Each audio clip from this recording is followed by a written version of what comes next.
A 6-year-old girl quietly walked into the courtroom. She didn't speak, didn't cry, only tightly holding the leash of an old dog named Bruno. It all began in a peaceful town where summer always carried the scent of sweet grass and breezy afternoons. At the end of a tree-lined street, there was a small wooden house, the home of a special family, an elderly man with silver hair, a smiling little girl, and loyal old dog. Sophia Turner, the 6-year-old girl with soft, curly hair and clear blue eyes, was the joy of the neighborhood. Despite her young age, Sophia had a sharp mind and observational skills that amazed many adults. She often chattered non-stop, from talking about the stars in the sky to the little caterpillar crawling in the backyard, always moving and full of mischievous yet adorable ideas. Sophia lived with her grandfather, James Turner, a retired police officer who had served for 3 decades in the city's law enforcement. He was among the most senior officers, known for his fairness and unwavering courage. But the thing he was most proud of wasn't the medals hanging on his wall, but his 4-legged companion, Bruno. Bruno wasn't just any dog. A brave and intelligent German shepherd, Bruno had been James's partner in many essential cases. The two soldiers had chased criminals through dark alleys, discovered drugs in dangerous shipments, and even saved a child from a kidnapping. When James retired, he couldn't bear to part with Bruno. Even though the dog had started to show signs of aging, walking slower and breathing heavier in the cold, its eyes still shone with unwavering loyalty and trust. He filed the paperwork to adopt Bruno as a real family member, no longer a working tool, but a friend, a companion. Since James retired, Bruno also retired, and their small home became the place for a new pair of best friends, Sophia and Bruno. Bruno had been by Sophia's side since she was in her crib. When she first started to walk, Bruno was her living pillar to hold on to. Bruno was her most patient audience when she began to speak, always tilting his head to hear her babbling sounds. When Sophia ran around the yard, Bruno followed a few steps behind, watching over her, slowly wagging his tail. To Sophia, Bruno wasn't just a dog. He was her best friend, protector, and the keeper of her deepest secrets. Their small family didn't have loud parties or extravagant trips, but it was full of laughter, sharing, and unconditional love between 3 generations: grandfather, granddaughter, and dog. Little did they know that one seemingly small event would soon change their entire world, taking away the voice of the little girl, shocking the community, and sending Bruno, the loyal companion, on one last mission no one could have ever anticipated. It was a crisp autumn afternoon, the sunlight filtering through the yellowing leaves and squirrels hopping between the high branches. Sophia was playing alone in the backyard of their house, where she often pretended to be the princess exploring the deep forest, with Bruno as her knight protecting the kingdom. Grandpa Turner sat in a wooden chair near the porch, his eyes watching his granddaughter, holding a well-worn book. Everything was peaceful, just like any other day, or at least it seemed that way. For just a moment, Grandpa Turner turned away from Sophia to answer the phone inside. Bruno, now old, was quietly sleeping in the cool shade beneath the porch. And it was then that a silver-gray van pulled up beside the fence in the back. A strange man stepped out, middle-aged, his appearance so ordinary it was hard to remember. He spoke in a sweet voice. "Do you like puppies? I have a whole litter of adorable ones in the car. I think you'll love them."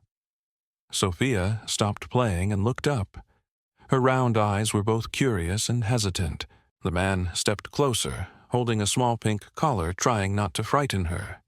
"Would you like to be friends with this puppy?" he said, his eyes gleaming with practiced persuasion. Sophia hesitated. As a 6-year-old, she was easily drawn to cute things, but she was also a sensitive child. She took a step back, and in that split second, a loud voice shouted, "Hey, what's that man doing?"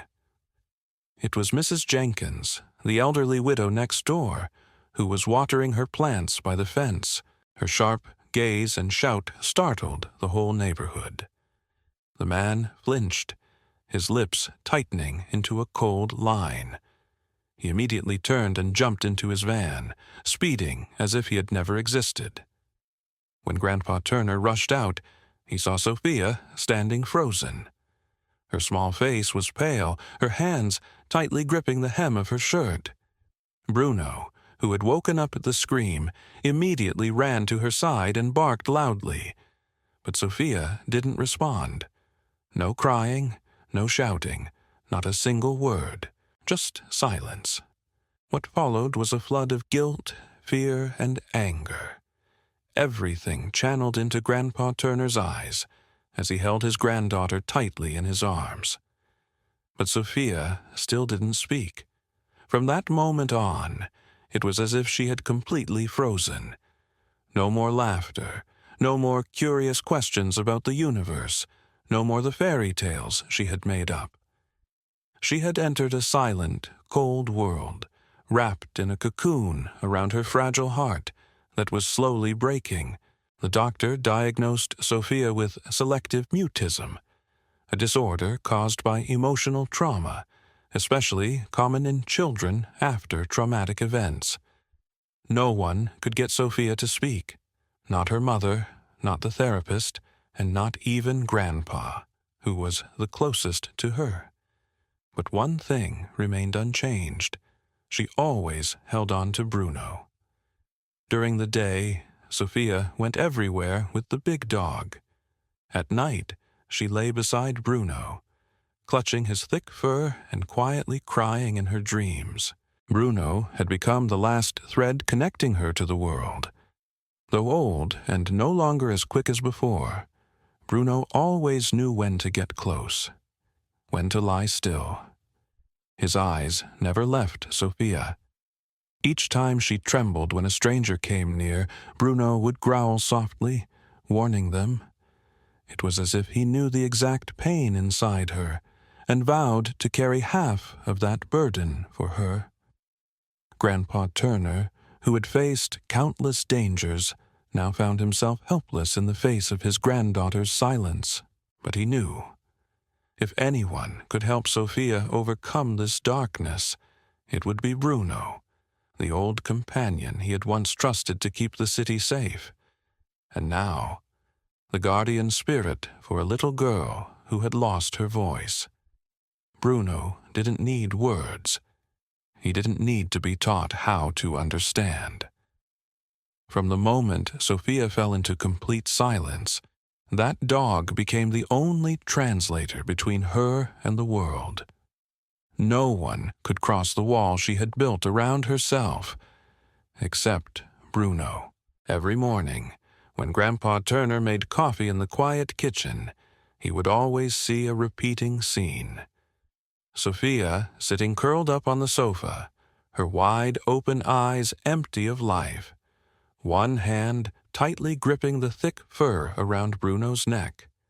The dog lay close to her, resting its head on her thigh, not moving, not because it was tired, but because it understood that the silence was what the little girl needed.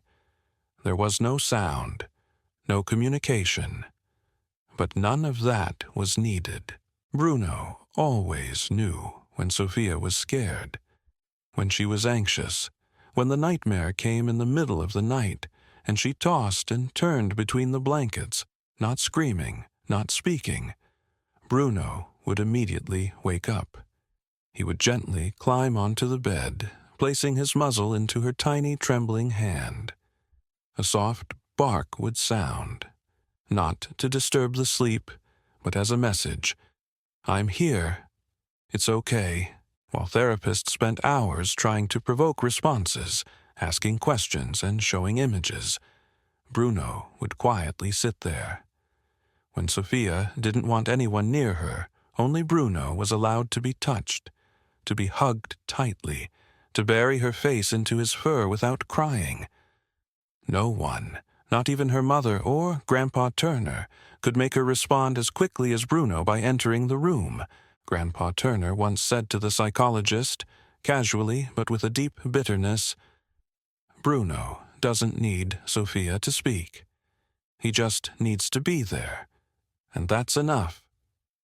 Bruno, the old dog with a long scar on his shoulder, who had rushed into danger to save his owner in dozens of canine missions, was now carrying out his life's most extraordinary mission, saving a small soul.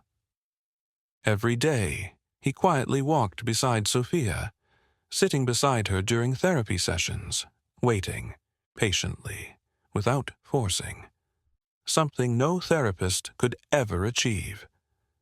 On one rare occasion, when a psychologist asked Grandpa Turner if he thought Sophia would ever speak again, he simply smiled. A tired smile, but full of resolve. "I don't know. But I know one thing for sure. As long as Bruno is here, my granddaughter will never have to walk alone in the dark." And perhaps that was the first foundation, the quiet yet solid foundation, for a miracle that was about to happen, something no one expected, something that machines or treatment methods couldn't measure, but could only be felt with the heart. The day the trial began, the atmosphere in the courtroom was thick with tension. The media swarmed outside the city courthouse, cameras focused on the case that had shaken public opinion, the attempted kidnapping of a 6-year-old girl, with the only suspect being a middle-aged man named Brian Kessler. But what made the case incredibly fragile was a heartbreaking reality. The only victim, little Sophia Turner, couldn't speak. In a simple white dress, her dark brown hair falling softly over part of her face, Sophia tightly gripped the leash attached to Bruno's black collar. She took small steps into the courtroom, her grandfather, Mr. Turner, walking beside her, his face serious, but his gaze always gently following his granddaughter. Bruno wasn't just a working dog. He was now the final emotional pillar for the little girl. Because of this, when medical experts confirmed that Bruno's presence could help stabilize Sophia emotionally, Judge Mark Dorset nodded in agreement, even though this decision had never been made in his 30 years of holding the gavel. On the defendant's side, Brian Kessler sat upright behind his defense table. He wore a gray suit, his face calm, even confident. With a seasoned lawyer and no physical evidence, Kessler believed no mute little girl could overturn his denial of guilt. Everyone thought so, until it happened. When Sophia was led to the witness stand, she said nothing. She sat down, her hands tightly clutching the leash of Bruno. Quietly, she looked toward the defendant. For a brief moment, the eyes of the little girl and the man met. Then, Sophia raised her left hand. A small gesture, almost accidental. But to Bruno, it was a signal, a special hand gesture that only the old dog understood. A signal that the two teammates had silently practiced from the days when the little girl was learning to play tag in the backyard. In a moment of chilling silence, Bruno froze. He growled softly, not out of agitation, but as if he had just realized something dangerously important. Then suddenly, Bruno shivered all over. His hackles stood up. His eyes never left the defendant, his stare sharp and intense, like when he had hunted criminals alongside Mr. Turner. A deep, low growl rumbled from his throat, an unmistakable sound. The whole room held its breath. No one spoke. No one dared to move. Even Brian Kessler, who had been confident up until now, showed a clear sign of discomfort. He gripped the armrest of his chair, his eyes shifting toward his defense lawyer, as if searching for an explanation for the strange reaction from the dog that was supposed to be just a therapy dog. Mr. Turner stood up, his eyes cold as he looked at Bruno, then shifted to look at Sophia, and he understood. That gesture wasn't accidental. Sophia had spoken in the only way she could now. Judge Dorset slammed his gavel down on the table. The trial is temporarily adjourned. The court will initiate an immediate supplementary investigation. His voice was no longer that of a judge. It was the voice of a man who had just witnessed a buried truth begin to speak in a way no one had expected. While Sophia quietly tightened her grip on the leash, Bruno sat beside her, his eyes still locked on the defendant, almost as if he were telling the whole room, "My granddaughter has spoken, and I will not let anyone ignore that."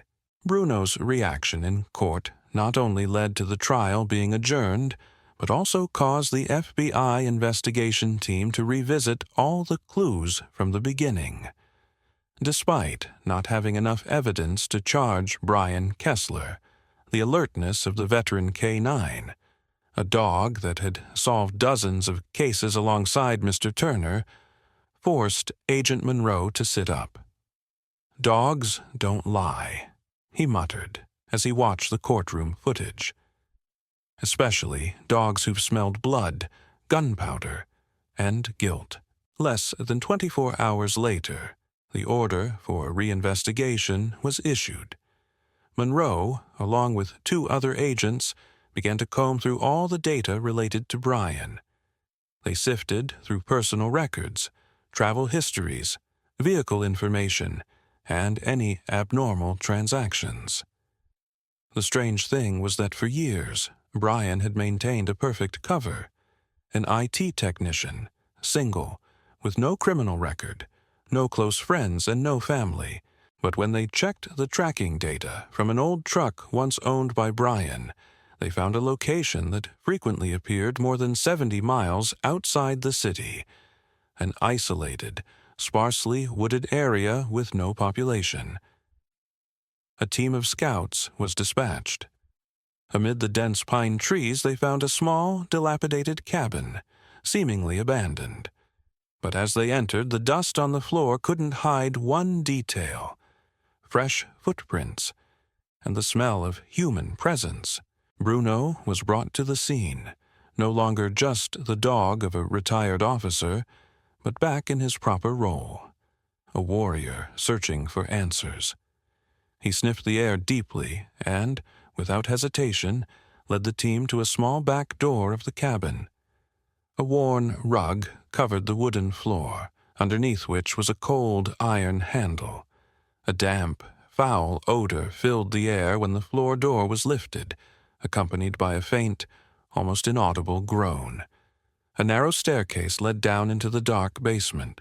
As the flashlight illuminated the space, they could hardly believe their eyes. At the far end of the small basement was an old iron bed, and sitting on it was a little girl, about 7 years old, her hair tangled, her eyes hollow, her body frighteningly thin. She wore a dirty nightgown and clutched a worn-out teddy bear. Her frantic eyes blinked rapidly under the flashlight's beam until Bruno slowly approached her. The little girl wasn't afraid. She gently touched Bruno's head, as though she had been waiting for this moment. An agent approached, gently wrapping a blanket around her and saying, "You're safe now, Emma. We're taking you home." Emma Sullivan. The name immediately shocked the entire team. The girl had been missing for over 6 months in a case that had shaken the media, but there had never been any leads until now. And now, not only was Emma alive, but every clue at the scene had exposed the true face of Brian Kessler. In the basement, they found a scrap of fabric from the vest Brian had worn during the trial, caught on the corner of a wooden table. On the table was a small piece of bread, a bite taken out, evidence that the perpetrator had been coming here regularly. On the floor were tire tracks matching the type of truck Brian had owned. And most importantly, there were fingerprints on the chains that had bound Emma, matching exactly to his DNA sample. There was nothing left to deny. Bruno, using all his instincts and memories, had led them to a place humans could never have discovered. A single reaction from a dog had unlocked a nightmare hidden all along. When Agent Monroe called Mr. Turner, his voice was choked with emotion. "James, your dog just solved a case bigger than anything I've ever seen in my career." On the other end of the line, Mr. Turner was silent for a moment before responding with a simple but proud reply. "I know. He's a warrior. And Sophia is the reason he never stopped." That morning, sunlight filtered through the courtroom windows, but couldn't dispel the tense atmosphere that enveloped everyone inside. The sound of footsteps, the rustling of papers and whispers filled the air as if everyone understood. Today would be unlike any other day before. Behind the witness stand, Sophia Turner sat quietly, her hair neatly tied back, her wide eyes staring straight ahead. She didn't speak.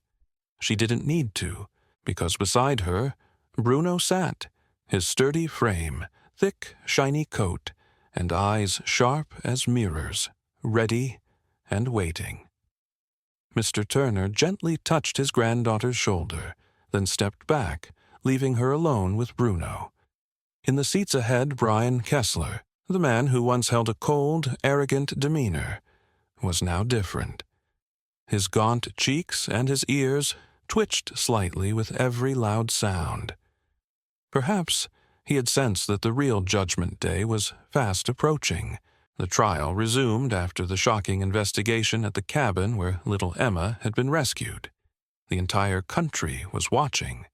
Physical evidence, DNA, traces from the scene, even tire tracks. Everything pointed to one person, Brian Kessler. But the key was still Sophia. She was the first and only witness who had seen him strike. But due to the psychological trauma, the girl hadn't been able to speak all this time. At that moment, all hope seemed to rest on Bruno, the one friend she clung to, the companion who had grown up with her since she could walk. When Attorney Jenna Collins led Sophia to the witness stand, the courtroom went silent. Even the sound of heartbeats could be heard. She walked slowly, her hands tightly holding on to Bruno's leash. Once seated, she fixed her gaze directly on the defendant. She didn't cry, she didn't blink. She simply stared. Then, her small arm unexpectedly lifted, her fingers curling into a shape, a signal that only Bruno understood. In that 1 second, the entire courtroom seemed to freeze. Bruno jumped to his feet. His ears stood tall, his entire body tensed, his teeth clenched. A low, deep growl erupted, not a loud bark but a warning, as Bruno had just identified the one who had instilled fear in his little friend. All eyes in the room turned toward Brian Kessler. He could no longer hide it, his head tilted slightly, his lips pressed tightly together. Then slowly, his trembling hand reached for his collar. He was sweating. Drops of sweat fell from his forehead, soaking through his shirt collar. Gone was the calm demeanor he had shown at the beginning of the trial. He looked at Bruno, then at Sophia, then at the judge, as if he were being exposed, laid bare to his core. "Mr. Kessler," Judge Sullivan spoke, calm but full of authority. "Do you have anything to say before the jury continues deliberating?" A silence fell over the room. Bruno continued to growl. The dog's gaze seemed to pierce into Brian's mind. Then, as if a massive stone had collapsed, he broke down in tears. His voice cracked, no longer filled with arrogance. I didn't mean to, but I did. I did it all. I kidnapped Emma. I was going to take Sophia, but I couldn't. I never thought she would remember me." A shock wave spread throughout the courtroom. Whispers filled the air. A few reporters dropped their pens. The police immediately stood up, closing in on Brian. Mr. Turner stood frozen. Jenna Collins turned to Sophia, who was sitting calmly beside Bruno, as if she had known the outcome all along. Bruno stepped forward, positioning himself between the little girl and the criminal, as if to protect her until the very end. "The court acknowledges the confession," Judge Sullivan said loudly, his voice tinged with emotion. "Brian Kessler is sentenced to life in prison without the possibility of parole for the crimes of kidnapping, intentionally causing emotional harm to a child, and attempting to evade the law." The room erupted in applause, a collective sigh of relief. But where Sophia sat, there was just a small moment. She turned to Bruno, placed her hand gently on his head, and softly whispered something only that four-legged friend could hear. But Bruno understood, because for him, just that look, that whispered voice, was enough. The villain had been exposed, and a dog, who couldn't speak a word, had helped a little girl reclaim her voice, trust, and justice. That day, after the verdict was read, the courtroom fell silent for a rare moment. Not out of sorrow, but because a newfound belief had been kindled. As the police led Brian Kessler away, the flashes of reporters' cameras blinked rapidly, the applause still echoing down the long hallway. But amidst all the chaos, a small and straightforward moment occurred that would begin to change the world inside Sophia Turner. She sat in the chair, her arms wrapped around Bruno's neck. Her wide eyes still held a trace of astonishment, but this time there was no fear, no haunting memories. Instead, there was a quiet, gentle emotion, like a small flower beginning to bloom after a long rain. Mr. Turner knelt before his granddaughter, reaching out to gently stroke her hair. Then a miracle happened. A small voice, very small, but clear, echoed in the space still filled with stifled sobs. "Thank you, Uncle Bruno." That wasn't loud. It wasn't rehearsed. It wasn't something she practiced in therapy. It was the first word Sophia had spoken after more than a month of silence, since the day her life had been turned upside down. And it was the most beautiful thing anyone in that courtroom had ever heard. In the first few seconds, no one could believe their ears. Mr. Turner was frozen, his eyes instantly filled with tears. The nearest officer dropped his pen. Prosecutor Jenna Collins covered her mouth with her hand, tears streaming down her face. The courtroom, usually accustomed to testimonies, debates, and cross-examinations, fell silent at the simple, awkward, yet heartfelt words of gratitude, a testament to an entire journey of healing from pain. Bruno raised his head as if he understood everything. His ears perked up, his tail gave a small wag, and then he stepped forward, sitting next to Sophia, resting his head against her cheek. No one told him to do that. He simply responded to her words with an action from his heart, and that, more than any lawyer, doctor, or psychologist could, was the gift only a loyal friend could offer. every news broadcast featured the image of the 6-year-old girl and her brave dog that evening. Bright headlines flashed across the screen. Bruno, the heroic dog who exposed the kidnapper. Sophia Turner finds her voice, thanks to her 4-legged friend. Silence broken by loyalty. The next day, at the police headquarters, Bruno was honored with the title Heroic Service Dog, a rare distinction for working dogs. In a simple but formal ceremony, Mr. Turner, dressed in his neatly pressed old police uniform, stood beside his granddaughter and his old friend, his eyes welling up as he watched the small medal placed around Bruno's neck. "He's no longer a K9 on duty," Mr. Turner said during the ceremony. "He's family, the only one who knows how to enter Sophia's world when no one else could." From that day on, Bruno officially retired. There were no more patrols, no more difficult tasks, no more emergency sirens, but he continued doing his best, protecting, loving, and listening.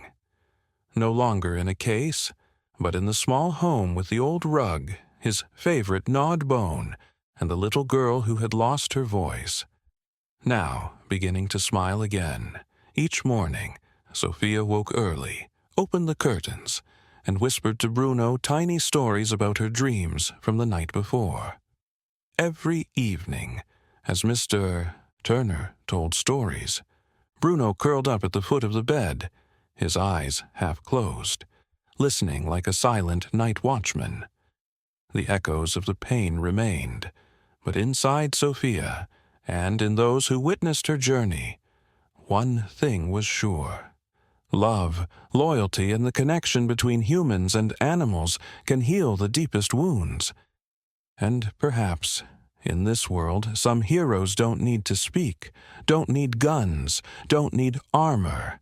They only need a heart that feels just like Bruno. The bond between dogs and humans, especially with children, is a form of unspoken language, but one full of power. When all therapeutic methods failed, Bruno didn't need to say a word. He just needed to be there, quietly listening, accompanying, and protecting. It was Bruno's loyal heart and sharp instincts that helped solve the case, while also allowing a little girl to find her voice and trust in the world again. The story isn't just about justice, but also a vivid testament to the power of love, even when it comes from a person or a dog. Bruno wasn't just a dog. He was a hero, a friend, the bridge that brought a little girl back into the light. If a dog can listen to the pain that words cannot express, then perhaps loyalty is the most beautiful strength in the world. If this story touches your heart, comment or share it with someone who might need a spark of hope.